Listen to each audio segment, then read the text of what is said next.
This is an example. If you get nothing else from this, please, Christian, listen right now.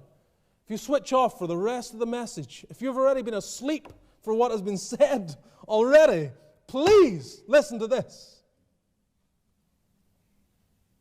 In his sorrow, he worshipped God. I'm underlining this because I have already had to communicate to some of you, since my arrival here, this very thing. You have hit hardship.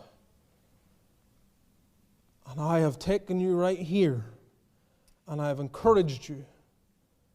Please, whatever you do, worship. Whatever you do. I don't know why this has happened. I don't have the answers.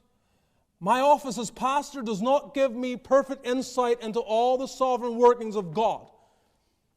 I don't have any increased perception over what you might possess as to why things occur as they do. And you'll lift the phone and you'll want answers. You want me to have some special insight, and beloved, I won't always have it. But I beg you, in God's name I beg you, this is serious business, because sorrows like this can derail you spiritually. Hardships like this can throw you off, and for years you could live derailed, walking out of step with God, angry with God, upset at God. Something happens, and you can't fathom why, and you live years. It has happened to countless believers. They live for years, unable to surrender to what God has done in their lives. And I'm begging you, I am begging you for the welfare of your own soul and indeed your own eternity, when you don't know what God is doing, when you can't process what's happening, worship. Worship.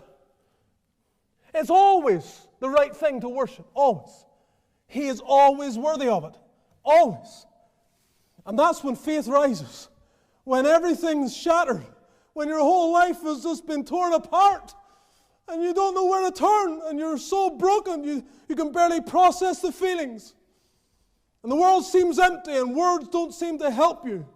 And everyone's kind and tender words seem to just fall and they can't do anything for you. And He brings you there, and you need, Christian, you need to worship.